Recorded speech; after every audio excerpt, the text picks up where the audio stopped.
ইচ্ছে তো আছে, কিন্তু শুনেছি বিয়ের আগে স্বামী স্ত্রী দেখা করা নাকি একদম ঠিক না। ঢং করো না, একটু আগেই তো আমার সাথে শপিং করলে। করেছি তো। তাহলে ওই কথা বলছো কেন? বলতে ইচ্ছে করেছি তাই বলেছি। এতদিন সিনেমায় সব জায়গায় দেখেছি মেয়েরা এগুলি বলে সুখ পায়, তাই আমি একটু সুখ নিলাম। মজনু, কত কথা বলবি, এখন ফোন রাখ। এক মিনিট। কেন, কি হয়েছে জয়িতা? আরে তুই জানিস না, বিয়ের আগের রাতে বউর সঙ্গে এত কথা বলতে হয় না। কেন? আমি জানি না, সবাই বলে তাই আমি বললাম। ও বুঝলে না, তুমি যা যা বললে জয়িতাও সে একই কথা বললো। শুনো, যে কারণে তোমাকে ফোন করেছি, বাবা তোমাকে হানিমুনের কথা বলেছে? কি? সব ঠিক আছে তো? হ্যাঁ, সবকিছু ঠিক আছে। আচ্ছা আচ্ছা, আমি এখন রাখি। শুনো, ঘুমানোর আগে আরেকবার ফোন দিবে। তুমি না বললে আমি ফোন দিতাম। ওকে, বাই।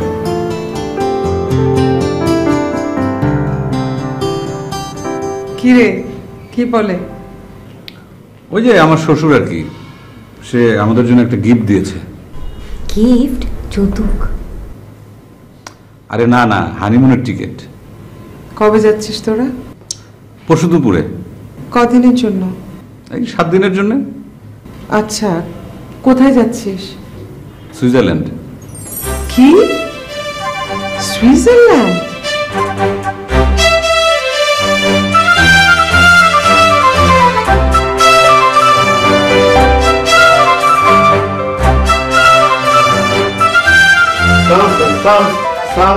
সালাম দে। দিচ্ছি তো। সালাম দে। দিচ্ছি তো। সালামালাইকুম। তোমাদের সালামের বহর দেখে তো আমার মেজাজটাই খারাপ হয়ে গেল। সরি আঙ্কেল, আমাদের মার্জনা করবেন প্লিজ, কিন্তু আপনার চেহারা মোবারক দেখে কিন্তু মনে হচ্ছে না যে আপনি খুব বেশি রেগে আছেন। শোন, এটা হচ্ছেন বড়লোক মানুষ, এরা ঠান্ডা মাথায় খুন করলেও এদের চেহারার রং পাল্টায় না। আর এটা তো শুধু মেজাজ খারাপ করে, রং পাল্টাবে কি করে? স্যার, কাজের কথায় আসি। জি স্যার, অফকোর্স স্যার। দাঁড়িয়ে থাকো। তোমাদের ভুলের শাস্তি হচ্ছে দাঁড়িয়ে থাকবে। আমি বলবো, তোমরা শুনবে। স্যার অবশ্যই স্যার, আপনি যা বলবেন স্যার আমরা তাই স্যার শুনবো স্যার। তোমরা এখন কি কাজ করছো? কিছুই কাজ করছি না আঙ্কেল জি, এই যে আপনার কথা শোনার জন্য দাঁড়িয়ে আছি। চুপ শালা, কথার মানে না বুঝে কথা বলিস কেন?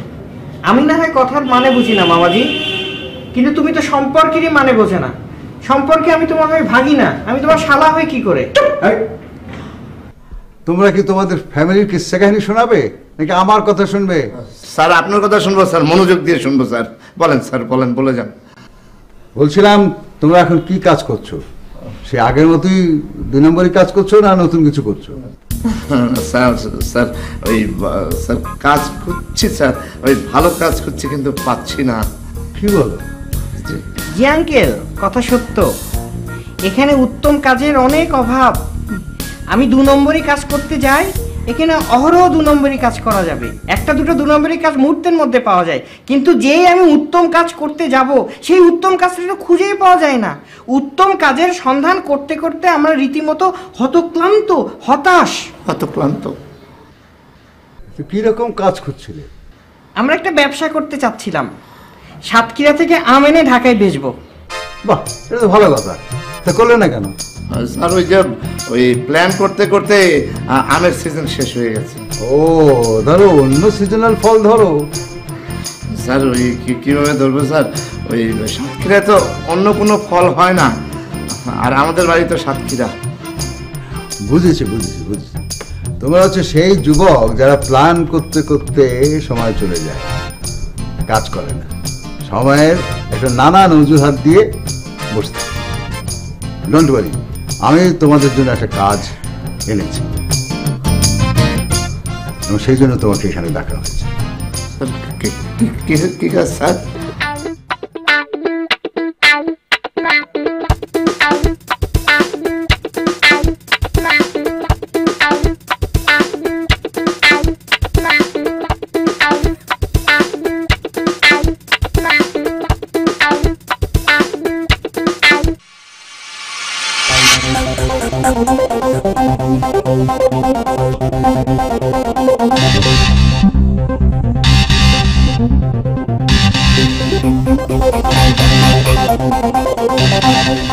সরি আপু, সরি। সরি, আমি তোমার জন্য কতক্ষণ ধরে ওয়েট করছি তুমি জানো? কি করবো মানে রাস্তার জ্যাম, রাস্তার জ্যামের কথা একদম বলবে না তুমি, একদম বলবে না রাস্তার জ্যামের কথা। তোমরা বাইক চালাও, এক হিসেবে রাস্তার রাজা তোমরা। ডান বাম সিগন্যাল টিগন্যাল তো কিছুই মানো না তোমরা, তো পারলে মানুষের বাসার ভিতর দিয়ে এমনকি বয়ফ্রেন্ড গার্লফ্রেন্ডের মাঝখান দিয়ে চলে আসো। কি করবো বল, যে অবস্থার কথা বলছি সে আগের অবস্থা এখন আর নেই। ঢাকা অনেক চেঞ্জ হয়ে গেছে, সত্যি খুব খারাপ অবস্থা। বাইক ওলাদের পর্যন্ত কোনো সুযোগ দেয় না, সত্যি খোদার কসম। সরি, আমি তোমার কথাটা বিশ্বাস করতে পারলাম না। বললাম তো খুব খারাপ অবস্থা। আমি বিশ্বাস করি না করি না করি না। কি করলে বিশ্বাস করবি?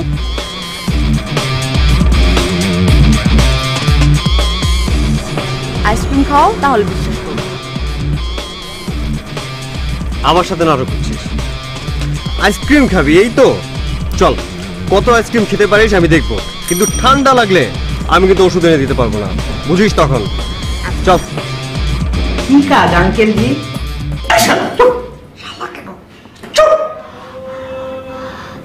উনি আমাদেরকে কাজ দিচ্ছেন, স্যার বলবি স্যার। It's okay sir. বিনয়ের সাথে। সরি স্যার, কিছু মনে করবেন না, হাত জোর করছি। ওই মানে আমার একটা কিউরিওসিটি থেকে একটা প্রশ্ন, মানে কত টাকার কাজ আমরা পেতে যাচ্ছি, মানে লক্ষ্য অথবা? হ্যাঁ, টাকাটা তো পরে, তুমি তো আগে জানবে কি কাজ, কিরকম কাজ, এসব জানতে হবে না। কিরকম কাজ করবে, পারবে কি পারবে না সেটাও তো জানতে হবে। কাজের রকম সকম নিয়ে আমাদের কোনো বাছবিচার নেই স্যার। আসলে হয়েছে কি, আমাদের একমাত্র লক্ষ্য হচ্ছে মুদ্রা। মুদ্রা, মুদ্রা, হ্যাঁ অনেক মুদ্রা পাবে, এবং আমি জানি কাজটা তোমরা পারবে, কারণ এর আগেও তোমরা এরকম কাজ করেছো। স্যার স্যার বলেন স্যার, আমাদের কি করতে হবে? তোমরা তো দেখেছো যে আমি খুব তড়িঘড়ি করে অহনার মজনু বিয়েটা দিয়েছি। জি স্যার, দেখছি। আমি ভাবছি যে আপনি কোনো দুরারোগ্য ব্যাধিতে আক্রান্ত, এই ধরনের ক্যান্সার ট্যান্সার হয়েছে, আপনি অতি শীঘ্র মারা যাবেন, যে কারণে আপনার মেয়ের বিয়েটা অতি তাড়াতাড়ি দিচ্ছেন। এখন তো দিয়ে অন্য জিনিস, আপনি বহাল তবিয়তে আছেন এবং সুস্থ আছেন মাশাআল্লাহ। আল্লাহর নাম নিয়ে আমি অনেক সুস্থ আছি, ভালো আছি। আর আমি যদি বহাল তবিয়তে থাকি তাহলে তোমাদের ইনকামের পথটাও বহাল থাকবে। অবশ্যই স্যার, আমরা আল্লাহর কাছে দোয়া করি আপনি 100 বছর বাঁচেন স্যার। স্যার ওই এখন বলেন স্যার, আমাদের কি করতে হবে? ঘটকালি? ঘটকালি? হ্যাঁ, এটা অনেক সহজ, এটা আমরা অনেক করেছি মামাজি, তাই না? অনেকটা এই 2 হাতের ময়লা পরিষ্কার করার মতো, এতটা ইজি। কিন্তু আমার তো জানা মতে অহনা আপি ছাড়া আপনার কেউ নেই, মানে অহনা আপির তো বিয়ে দিয়ে দিলেন, এখন কার ঘটকালি করব আমরা? ওই কান পাতা, কার ঘটকালি এত কিছু তোর জানার দরকার আছে? আর তার যে একটা মাত্র সন্তান, তুই কেমনে জানলি? এরা হইতেছে বড় লোক মানুষ, এরা গোপনে আরো বিয়ে করে থাকতে পারে, অনেক ছেলে মেয়ে আরো থাকতে পারে, তাদের জন্য তো ঘটকালি হইতে পারে। আমাদের এত কিছু জানার দরকার নাই, আমাদের দরকার বিজনেস, ব্যবসা। ব্যবসা হলেই হইল, বুঝছস? ওই স্যার মানে ওই পাত্র বা পাত্রী সম্পর্কে কি কিছু বলবেন? মানে তাদের ডিটেলস যদি আমাকে দিতেন তাহলে যেখান থেকেও আমরা পাত্র পাত্রী জোগাড় করতে পারতাম। পাত্রীর নাম হচ্ছে হিলারি। ও বিদেশি? না, নামটা বিদেশি, পাত্রী দেশি। ও, ব্যাপারটা বুঝেছো মামা? ওই যে গুলিস্তানে বিদেশি বোতলের মধ্যে দেশি সেন্ট বিক্রি করে। ও সেন্ট? মোটেই না, বিদেশি বোতল না, বিদেশি নাম নিয়ে দেশি সেন্ট বিক্রি করার মতো। তোমার উদাহরণটা ভুল, তুমি বলেছো বোতল, কিন্তু নাম হতে পারে। এই যেমন ফারুক নাম, কিন্তু নামটা বিদেশি, মানুষটা দেশি। কি বলেন স্যার? আমার নাম বিদেশি? হ্যাঁ, আমি তো মনে করছিলাম স্যার আমার নাম খাঁটি বাঙালি। না না, এটা বিদেশি না। স্যার স্যার খুব ভালো লাগতেছে স্যার, সারা জীবন খুব কষ্ট পাইতাম স্যার, মনে মনে দুঃখ বোধ হইতো যে আমার কোনো কিছুই স্যার ইন্টারন্যাশনাল না স্যার।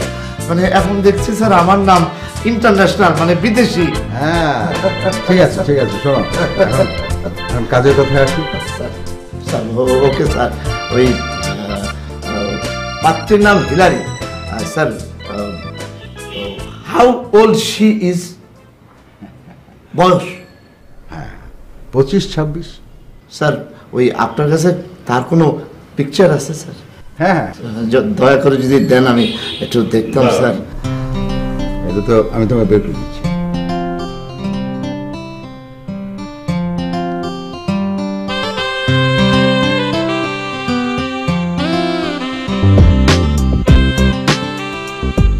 বাবা স্যার খুবই সুন্দর, বিউটিফুল স্যার।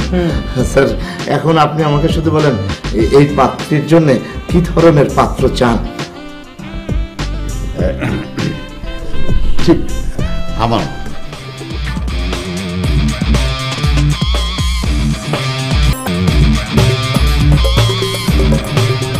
বল কি খাবি? কোন আছে? কোন দেন? কোন না আপা, চকবার হবে। চকবার দিব? এই দেখি না আমার বোন কোন খাইতে চেয়েছে, আবার চকবার দিতে চাস কেন?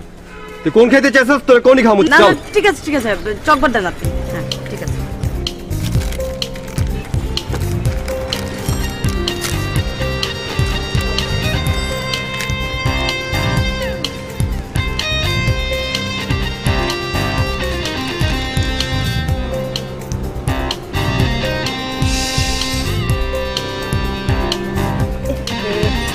এই হারামজাদা, এই আইসক্রিম বাচ্চাস।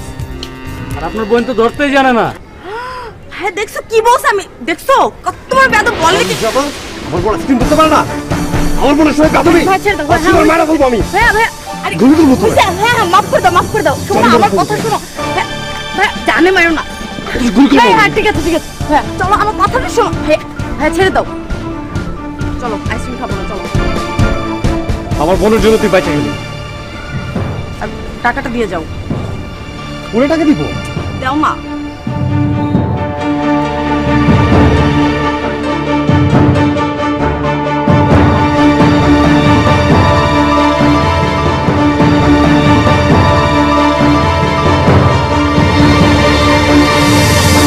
ঠিক আপনার মতো পাত্র খুঁজবো মানে? মানে হচ্ছে কি ফারুক, এই নিজেকে তো এই বয়সে পাত্র বলা যায় না, কিন্তু আসলে আমি আপনি পাত্র। আর এই মেয়ে হচ্ছে পাত্রী। আমাদের এখন কি করতে হবে? মেয়ের ভাইকে রাজি করাতে হবে। মানে মেয়ের ভাইকে রাজি করাতে হবে যে মেয়েকে যেন আপনার সাথে বিয়ে দেয়? হ্যাঁ কিন্তু স্যার ওই মেয়ের বয়স তো কম, মেয়ে কি আপনাকে বিয়ে করতে রাজি হবে? মেয়ের কথা তুমি চিন্তা করো না, সে আমাকে খুব পছন্দ করে। জি মেয়ে রাজি? হ্যাঁ রাজি। মানে এই সুন্দরী আপিটা আপনাকে বিয়ে করতে রাজি? হ্যাঁ হ্যাঁ, সে রাজি না শুধু, সে আমার জন্য ক্রেজি। হ্যাঁ ক্রেজি তো বটেই, তা না হলে? আরে না, ও অর্থে না, বিয়ে করার অর্থে। এবার বুঝেছে তো মামাজি কেন আঙ্কেল জি তাড়াতাড়ি করে অহনা আপু আর এ মজনু ভাইয়ের বিয়েটা দিয়ে দিলেন? বুঝতে পেরেছি, আমি সব বুঝতে পেরেছি। মানে ওই যে বিষয়টা এরকম আর কি, ওই আমরা বিয়ে বাড়িতে যাই না, দেখা যায় খাওয়া দিচ্ছে, একজন বলছে ওই যে ওনার পাতে মাংস দাও মাংস দাও, তার মানে ওই মানে দৃষ্টি আকর্ষণ করছে, মানে তার পাতে মাংস দিতে বলছে। স্যার ওই কাজটি করেছে মেয়ের বিয়ে দিয়ে। আরো তাই না? ব্যাপারটাকে মস্কারি করার জায়গা নেওয়ার দরকার নেই। শোনো, সব কিছুর যেমন উদ্দেশ্য থাকে, আমার এই বিয়েটারও একটা উদ্দেশ্য আছে, এবং সেটা সৎ উদ্দেশ্য। বিয়ে তো বিয়েই আঙ্কেল জি, এটা আবার উদ্দেশ্য কি আছে সেটা তুমি বুঝবে না। যাও ভালো, তুমি কি ঘটকালি করতে রাজি? স্যার মিয়া বিবি রাজি, কিয়া করেগা কাজী। স্যার এখানে ঘটকালি করার আর কি আছে? আছে, আমরা দুজন রাজি, কিন্তু মেয়ের পরিবার এবং আমার পরিবার তো রাজি না। জি মেয়ে আমার অনেক বয়সে কম, বলতে ভালো করে বলতে গেলে বলতে হয় মেয়েটি আমার মেয়ের মানে অহনার বান্ধবী। এখন তার পরিবার থেকে কিরকম একটা ঝামেলা হবে সেটা আমি জানি না, তবে অনেক বড় হবে সেটা বুঝতে পারছি। তার চেয়ে বেশি আমি আমার মেয়ের প্রতিক্রিয়া নিয়ে চিন্তা করছি। তার উপরে আবার তার সদ্য বিবাহিত স্বামী মজনু কিভাবে ব্যাপারটা নেবে সেটা বুঝতে পারছি না। কিন্তু আমার এক কথা, আমি বিয়ে করব।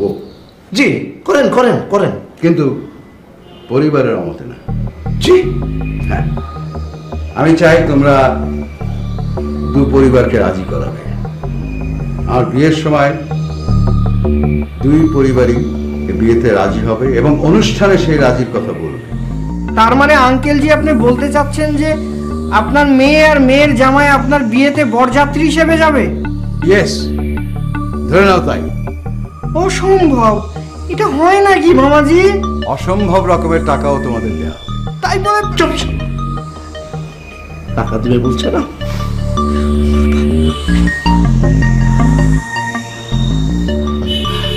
Sir sir excuse me sir, মানে আমাদের কত টাকা এই পারপাসে দেওয়া হবে স্যার, একটু যদি জানতে পারতাম। তুমি বলো।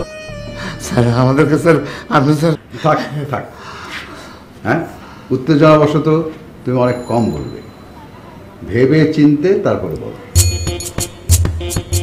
স্যার তাই যদি হয় স্যার, স্যার আপনি নিশ্চিন্তে থাকেন স্যার। শুধু এই হিলারি না, হিলারির 14 গোষ্ঠীকে আমি বিয়েতে রাজি করাবো স্যার। স্যার শুধু এই হিলারি না, যদি আমেরিকার হিলারি হতো তাকেও আমি রাজি করাইতাম স্যার। আপনি নিশ্চিন্ত থাকেন স্যার, আর আপনি কথা বলবেন না। দেখেন আমি আপনার জন্য কি করি স্যার। আসি, আসসালামু আলাইকুম। চল স্যার। আরে মোবাইল নিয়ে যাচ্ছ কোথায়? ও সরি স্যার, স্যার চলো।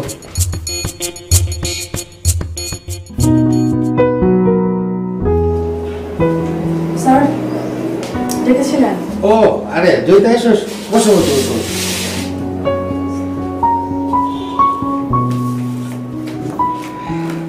কেমন আছো জয়িতা? জি স্যার ভালো। বাসার সবাই ভালো আছে? জি বাসার সবাই ভালো আছে। আপনি ডেকেছিলেন কেন? আরে বলবো বলবো, কাজের জন্যই তো দেখেছি। ম্যানেজারের কাজ কি শুধু কাজ করা নয়, খোঁজ খবর নেওয়া তো দরকার নাকি? স্যার আপনি কিন্তু মাঝখানে অনেক চেঞ্জ হয়ে গিয়েছিলেন, এখন আবার আগের মতো হয়েছেন।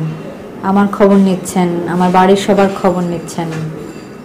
সময় সবসময় একরকম থাকে না, আর অফিসের কাজ হচ্ছে ষড়ঋতুর মতো। ধরো যে অফিসে যখন খুব কাজ থাকে তখন মনে করো গরম গ্রীষ্মকাল, আবার যখন খুব কাজের মধ্যে হাবুডুবু খাচ্ছি তখন বর্ষাকাল, আবার মাঝে মাঝে একটু একটু বসন্তও আসে।